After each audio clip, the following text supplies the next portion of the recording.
Iya Mbak, ini belajar pengaruh pajak. Ini pajak per unit atau pajak persentase, gampang. Cuma perlu ngafalin rumus aja sih. Dah. Ini nah T ini tuh pajaknya. Per unit itu dapat berapa pajak. Bedanya itu kalau P itu ditambah, terus kalau pakai Q dikurangi. Q itu kuantitas, P itu harga, price. Harga, kuantitas, berapa banyaknya, jumlahnya. Kalau fungsinya atau persamaannya itu pakai P, maka ditambah. Kalau pakai Q dikurangi. Nanti dah pengurangannya. Gambarnya kayak gini. Jumlah QS, jumlah penawaran, S kan penawaran. Jumlah penawaran sebelum pajak segini set. Terus ini jumlah penawaran setelah pajak.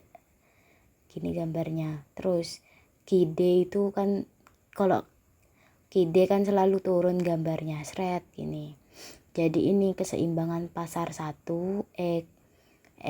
equability tah. Nanti wis ada kayaknya ini. Ini equability kayaknya. Nanti ada di soal ini. Ini setelah sebelum pajak, ini setelah pajak gitu. Lanjut slide selanjutnya ya. Nah, ini. Jadi kalau keseimbangan pasar setelah sebelum pajak, PD sama dengan PS. PD berapa? Ini. D kan, D itu mintaan. Oh, tapi nggak ada di sini. Jangan dah, langsung ke soal. Nggak usah langsung praktek aja. Nah, E itu tadi equilibrium sebelum pajak.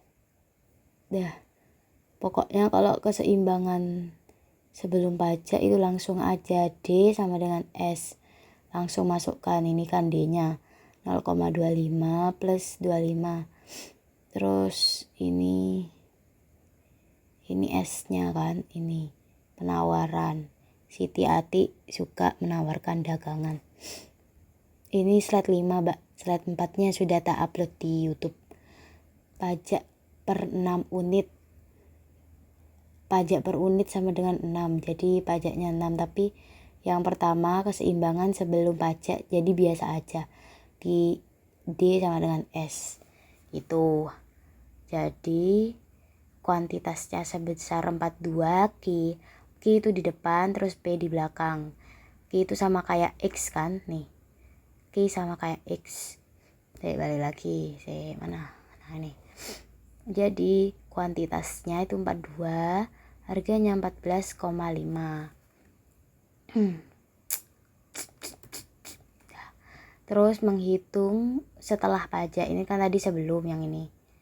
Yang ini kan sebelum. Sekarang ini setelah. Nih ya, kita lihat.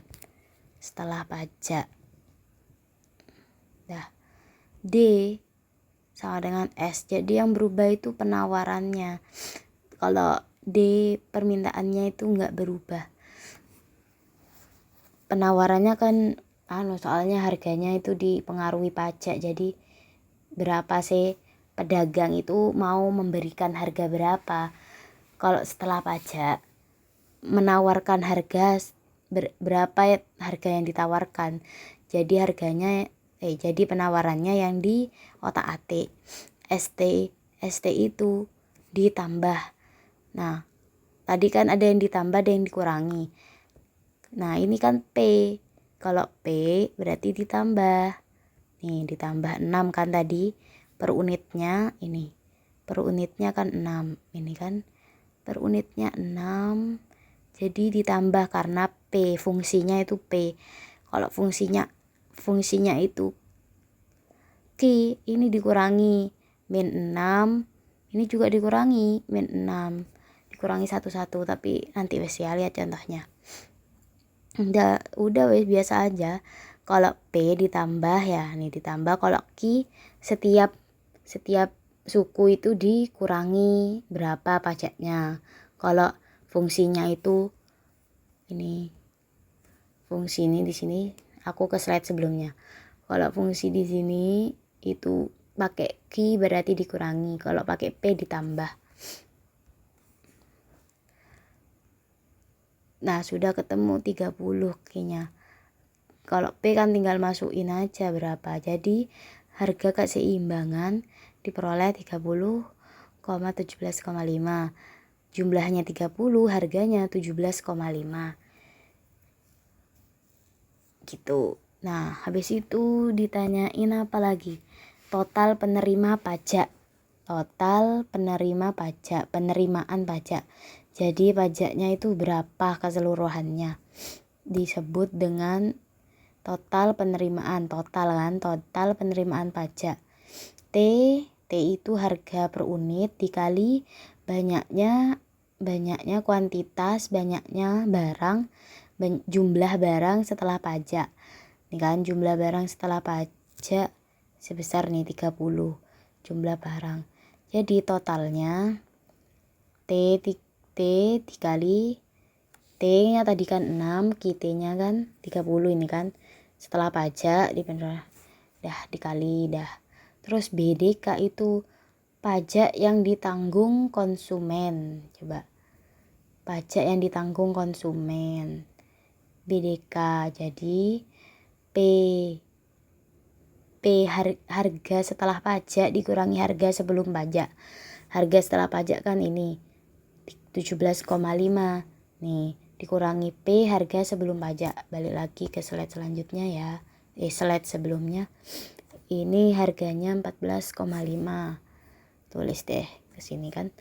Jadi kalau pajak ditanggung konsumen, harga setelah pajak dikurangi harga sebelum pajak dikali T itu jumlah setelah pajak ini, dikurangi dikali setelah, jadi harganya segini. Nah, kalau ini pajak ditanggung produsen, jadi gampang aja, T dikurangi totalnya dikurangi pajak yang ditanggung konsumen, T dikurangi pajak yang ditanggung konsumen, gitu aja. Nah, ini tinggal digambar seret. Kalau nentuin gambar itu tuh dibuat 0, ininya buat 0 gitu, dibuat 0. Ini anggap P ini kan, kalau Q berarti temennya P gitu. Kalau ditutup gini ini 0, pokoknya yang di depan itu Q, P gitu ya. Yang di depan Q, yang di belakang P. Buat 00 gitu udah gampang kan. Set. Nah, kalau mau tahu titik ini berapa sih titiknya? Ini bisa dari Q2 sama Q1. Terus ini E2 itu kita lihat sih ya, lihat cara punya. Nah, ini kan punya aku yang ngerjain itu sama sampean. Kelihatan nggak ya? Ya gelap deh, nggak apa-apa dah, gelap pokok kelihatan ya. Dah. Ini kan pakai Q. Kalau pakai Q berarti pajaknya nanti dikurangi. Kalau P ditambah, Q dikurangi. Coba ya, ini lihat kita setelah pajak nih dikurangi. Pajaknya kan 2 S. Nah, S sebelum ini kan belum ada ST-nya 3P-2. Terus ST penawaran setelah pajak. Nah, nih 2-nya itu dimasukin ke setiap sisi. Enggak loh. Oh gini. Oh, baru ingat aku, nggak tahu. Berarti 2-2 yang ini kan awalnya kayak gini. Nih, awalnya S kan 3P-2. Nah, nih dipindah ya. Nah, jadi yang dikurangi 2 itu P-nya tok. P-2. P-nya itu diganti min. Ternyata P-nya diganti -2. Kalau kenapa kok di min ini ya, bukan yang ini mbak, yang ini mbak. Kenapa kok di -2? Karena Ini pakai Q, kalau pakai P ditambah. Sudah, masukkan, dah gampang kan. Kalau T total tadi apa caranya? Berapa banyaknya pajak dikali jumlah setelah pajak. Jumlah itu Q kan, 8,8. Jadi T-nya tadi 2 dikali 8,8. PDK, pajak ditanggung konsumen, harga setelah pajak dikurangi harga sebelum pajak dikali jumlah setelah pajak. Gini, PDP kayak gini. Nah, menentukan titik. Oh, jadi E1. Oh, E1 itu Mbak yang tadi perpotongan itu bisa didapat dari ME ini, ME1 gini kan. Ini kan sama ini ME2. Ini sama kan? Gitu caranya, Deng. Aku masa ingat. Ini dibuat 0 tuh QS, dimasukin nolnya, Mbak. Masukin 0. Kalau ini 0 berarti nih kalau P-nya 0 berarti anunya min 2 nih kan. P-nya 0, itunya min 2 gitu ditutupin. Nah, E1 ini gini. Set perpotongan kan. 8,8 E1 ini E2 deng. Ini E2 E1 11,2 4,4 nih. Gini caranya buat E1 sama E2. Gampang. Kalau persentase cuma ingat-ingat rumus aja. Balik lagi ke PPT-nya. Sekarang sudah paham kan kalau per unit. Kalau persentase langsung ke soalnya aja, aku nggak nyambung juga. Kalau ininya wis sama kan, yang berubah tuh setelah pajak, tapi ini pakai persentase. Rumusnya inget-inget ini wis catet dah. Rumusnya kayak gini. SR-nya 0, tadi kan ini aslinya seperempat, itu kan 0,25 seperempat. Ini kan aslinya itu kayak gini. Ini asli. Nah, dikali 1 plus 20%, ini pajaknya. 1 plus 20%. Jadi ini nggak tahu, Mbak, jangan pakai min atau plus. Jadi semuanya harus dibuat P. Ini saya lihat soalnya. Nah, misalkan soalnya ini Q. Harus dibuat jadi P dulu, Mbak. Soalnya kalau pakai Q kan min gitu, takut salah. Jadi dirubah dulu jadi Q ini. Jadi P. Kalau misalnya di sini Q, dirubah dulu jadi P. Dibolak-balik gitu. Pokoknya yang sendirian itu yang P. Yang tadi itu juga gak apa-apa sih.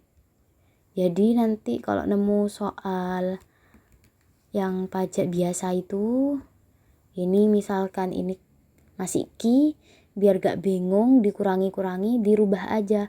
Pokoknya yang sendirian itu harus P, yang sendirian P. Kembali ke persentase ya. Dah, jadi ini caranya 0,25 ini dari ini seperempat ini. 1 plus 20, ini dah ingat-ingat 1 plus 20%. Jadi plus gitu dah, plus. Dah. Nah, kalau ini bedanya di sini lagi dari T ke T. T-nya itu kan nggak tahu sampean, T-nya kan masih dalam bentuk persentase. Jadi T-nya kan bukan harga, bukan 6 tadi kayak tadi 6. Kayak tadi di atas 6. Jadi T-nya itu harus dicari gini caranya. P absen min apa enggak ya? Saya lihat punya sendiri.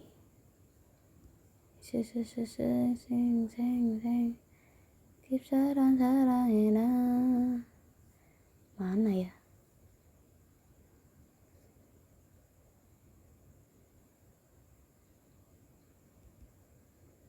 Kok ini subsidi? Oh, ini. Ini. Oh, dikurangi jadi Mbak. P absen dikurangi R itu persentase, 100 plus R, ingat-ingat dah. P absen, P setelah pajak dikurangi R itu persentasenya per 100 plus R. Ini Mbak rumusnya T. Dah itu ya rumusnya. Udah dah, cara ngerjakannya sama. T PDK sama kan. Ini P dikurangi R plus 100 R, 100 plus R. Udah gampang dah. Selesai. Bab 5 selesai.